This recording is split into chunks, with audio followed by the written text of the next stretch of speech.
Welcome to the Holy Bible Study with Shelby. Before we get started, hit that like and subscribe button, and make sure you share the content if we find any truth in it. We're doing the will of God when we share His Word if we have the knowledge. Make sure you have your King James Version Bible. We don't use no other books. Make sure, men, it starts with us. Make sure we got the family at the table, especially young people. Okay? We in Exodus chapter 18. Now, I'm going to try to read this. It's probably going to be painful for you, but read along with me anyway. You can go back in your own time and read it again. And because don't believe me or no other man. Always do your own homework and pray for wisdom. And God will give it to you, for knowledge. Okay? So with that said, let's get started. Exodus chapter 18. And it reads, When Jethro, the priest of Midian, Moses' father-in-law, heard of all that God had done for Moses and for the children of Israel, his people, and that the Lord had brought Israel out of Egypt. Okay? Verse 2.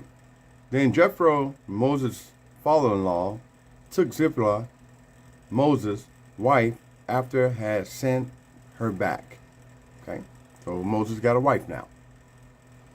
Verse 3. And the two sons, of which the name of one was Gershom, for he said, I have been an alien in a stranger land. Now, we hear that word alien today, everybody lose their minds. Okay? When it's right here in God's word, it just means that you're just a stranger of somebody else's land. That's all. They don't mean that you're some creature or something running around here.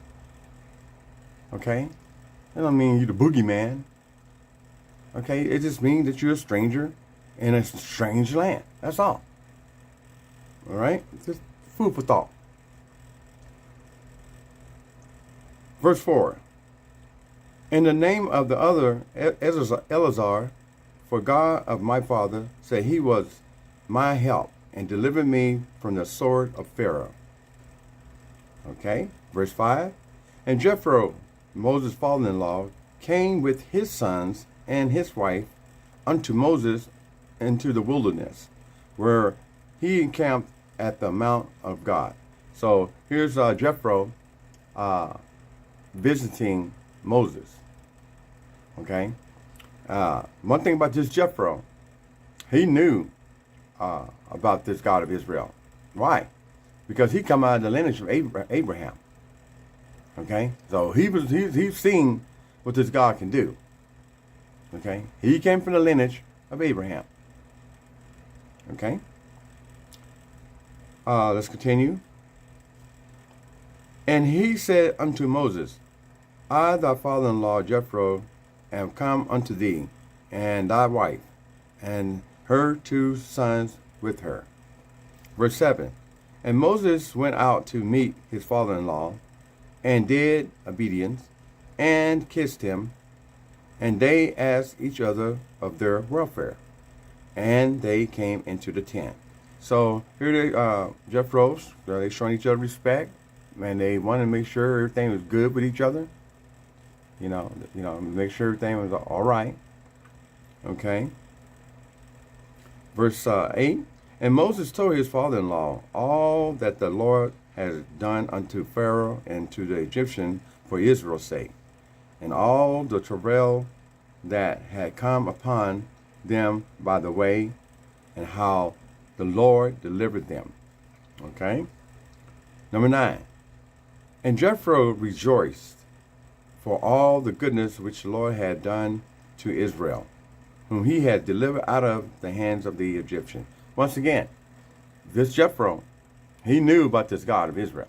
Now, he's not an Israelite, but he still came out of the lineage of Abraham. Okay? So he knows very well about this God. Okay, let's go down to 10. And Jethro said, Blessed be the Lord who has delivered you out of the hands of the Egyptians and out of the hand of Pharaoh, who had delivered the people from under the hand of the Egyptians. Verse 11. Now I know that the Lord is greater than all gods. This is Jethro. So he already know. There's only one God that's great. Okay? People want to say he was a Kenite or something like that. No, he was part of Abraham lineage. He was a Midianite. Okay?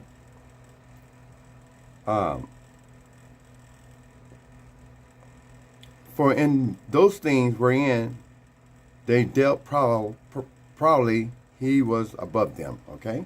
Verse 13. And Jethro, Moses' father-in-law, took a burnt offering and sacrificed it for God. And Aaron came, and all the elders of Israel, to eat bread with Moses' father-in-law before God. Okay? It's showing a lot of respect for Jethro. Okay? Now, 13. And it came to pass on the morrow that Moses set to judge the people. And the people stood by Moses from the morning unto the evening. Okay? Moses had all of them. Now, you got to realize this over 600,000 people, if not more, that there's one man trying to deal with. Can you imagine? Well, actually, him and Aaron. We're talking about Moses right now. Well, he's the head honcho. And he got to deal with all these people. Okay? Judge them. Judge means, correct. Okay? 14. And when Moses' father-in-law, all that he did to the people, he said, what is this thing that thou doest to the people? Basically saying, what are you doing? I mean, here you got all these people, you trying to do this by yourself, basically. What are you doing? Okay? See, God have a way of using other people to help you. If you pay attention. God have a way of working His word, getting to you one way or another. Okay? Let's continue. Why saidst thou thyself alone? Why are you by yourself? And all the people stand by thee from morning unto evening. That means all day long. They standing around waiting to be judged. You trying to judge all these close to 1 million people. Okay? 15.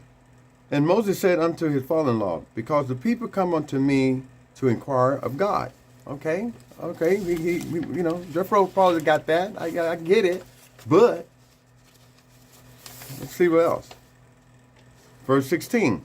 And when they have a matter, they come unto me, and I judge between one and another. And I do make them know the statutes of God and his laws. Okay. 17. And Moses' father-in-law said unto him, the thing that thou doest is not good. It's not good, man. You're not handling this right. See, you got to be a humble person for somebody to give you any kind of advice. You got people you try to help, they don't want to hear you. They literally fall apart, and you're trying to help them. They don't listen because they want to be heard instead of listening. Okay? Only way somebody can help you if you humble yourself and listen. Okay? Verse 18. Thou wilt surely wear away both thou and this people that is with thee, for this thing is too heavy for thee. Thou art not able to perform it thyself alone. So he's telling you, you can't do this by yourself. You're going to wear yourself down, and you're going to wear these people out. You can't do it by yourself. Sometimes arrogance and pride and ego and all that stuff can really cause downfall. You got to humble yourself. And listen, things work out real well when you have that kind of nature. Verse 19. Hearken now unto my voice. Listen. I will give thee counsel, and God should be with thee. Be thou for the people to Godward, that thou mayest bring the cause to God. Okay. Basically saying, hey, just listen to me. I'm gonna give you some advice, but make sure it's this is make sure God approve it, basically. Okay, let's go to 20. And thou shalt teach them ordinance and laws, and shalt shew them the way wherein they must walk, and the work that they must do. That's what you're getting ready to coach them a little bit. How you can do this. 21. Moreover, thou shalt provide out of all the people able men. Find some able men. Find some strong men, basically. Find some men with some wisdom. Can't just go and pick anybody. Somebody got to have some wisdom. Somebody has to have some strength. Show some authority. Resilient. Okay. Let's see here. Oh, such as fear God, men of truth. So you have to fear God, and they have to have the truth. Having covetousness, and place such over them to be rulers of thousands, and rulers of hundreds, rulers of 50, rulers of 10. See, now, here's where the first government first set up at. Jethro telling you, hey, get these men that fear God and know the truth. Let them be judges of thousands, of hundreds, 50 or 10. I mean, we have high courts and low courts. We have that today.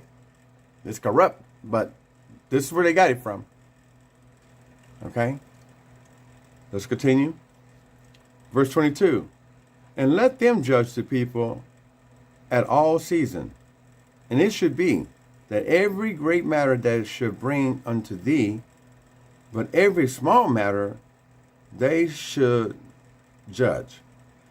So should it be easy for thyself, and they should bear the burden with thee. So he's giving these people some responsibility and take some of this off of you. That's what he's trying to tell Moses. Give these people some responsibility, and let them in. And of course, they have to trust in God, because they fear God. They're gonna do the right thing. Unfortunately, that's not happening today. But this is where the first government was set up at. Governing, keeping things in order, setting things right. Verse 23. If thou should do this thing, and God command thee so, then thou should be able to endure, and all this people should also go to their place in peace. You know what? You're going to have peace of mind. You ain't going to be so tired. You're not going to get worn out, overloaded, blow a gasket. Okay? Verse 24. So Moses hearkened to the voice of his father-in-law and did all that he had said. You know why? Because God intervened in his own way. If you think it was just a coincidence that Jethro just decided to take a vacation and go see Moses, then you don't really understand how this guy really works in mysterious ways. Verse 25. And Moses chose able men out of Israel, all of Israel, and made heads over the people, rulers of thousands, rulers of hundreds, rulers of 50, rulers of 10. I mean, he got it down to so small, because like I said, we have higher courts and smaller courts. Okay? Verse 26. And they judged the people at all the seasons. The hard cause they brought unto Moses. If something they couldn't figure it out, they went to Moses. Okay? But every small matter they judged themselves. Verse 27. And Moses let his father-in-law depart, and he went his way into his own land. So Jethro came, enjoyed the company, but he saw something that didn't make sense. He gave Moses some good advice. and he showed his respect for the Lord, his belief. That means he had faith. Now, here's where your first government come from. So, with that in mind, go back and read this chapter yourself, and it should shock you. This is the first government setup right here. And this is how this all came about. People don't understand. You want to find anything about what's going on in this world or about yourself, it's right here in this Bible. So with that said, Exodus chapter 18, I hope you enjoyed it. I hope you go back and do your homework. And I hope you share this content. Hit that like and subscribe button. And let's grow this channel so we can feed those who are starving for God's word. With that said, have a nice day. Be happy. And thank you for your time.